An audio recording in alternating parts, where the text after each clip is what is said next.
Welcome students, welcome to my channel. আজকে আমরা 2026 সালে হয়ে যাওয়া মাধ্যমিকের ইংলিশ সাবজেক্টের গ্রামার পার্টটা আলোচনা করব। তো প্রথমে দেখো দিয়েছে কারেক্ট ফর্ম অফ ভার্বস। প্রথমে আছে দেখো, one day the giant comes came was coming back. যেহেতু এটা একটা গল্পের অংশ, পাস্ট টেন্স হবে, আনসার কী হবে? Came. He dash to visit his friend. এখানে দেখে নাও, এখানে আনসারটা কী হবে? Had been. যেহেতু পাস্ট টেন্স হচ্ছে, আমরা নেব কোনটা? Had been. পরে দেখো লেখা আছে and dash with him for 7 years. যেহেতু ফর রয়েছে, তাই আমরা এখানে পাস্ট পারফেক্ট কন্টিনিউয়াস টেন্সটাকে নেব। আনসার কোনটা হবে? Had been staying.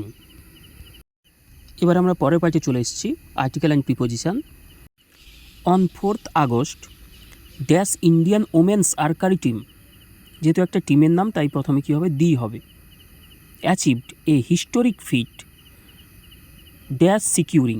দেখো সিকিউরিং লেখা রয়েছে আমাদের, যেহেতু আইএনজি যোগ করা আছে, তাই আমরা এখানে বাই করব। সিকিউরিং যেহেতু আইএনজি যোগ করা আছে। The gold medal dash the world archery championship in Berlin. এখানে ইন হবে। এবার রয়েছে দেখো ডু অ্যাজ ডাইরেক্টেড। প্রথম বলেছে my father lives in a big house, the house is near the river.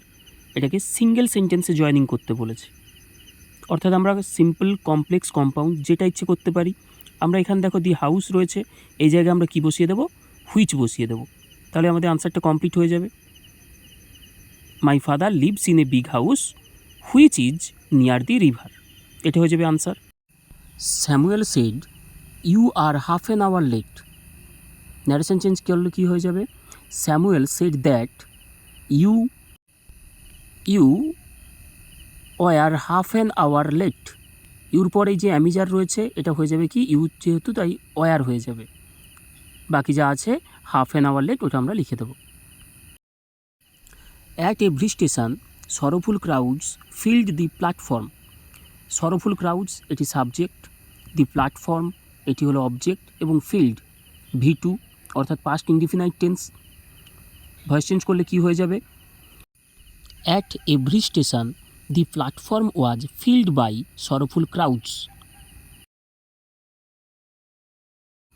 Phrasal verb দেখো পাবলিশড রয়েছে, যেহেতু ইডি যোগ করা রয়েছে এবং সামনে হ্যাজ আছে, এটি V3 ফর্ম।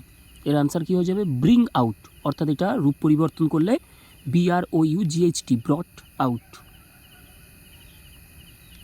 আনসার হয়ে যাবে।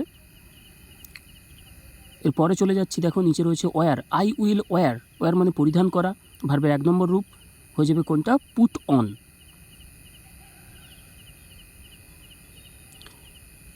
এরপরে রয়েছে দেখো অ্যাবান্ডান, মানে কি?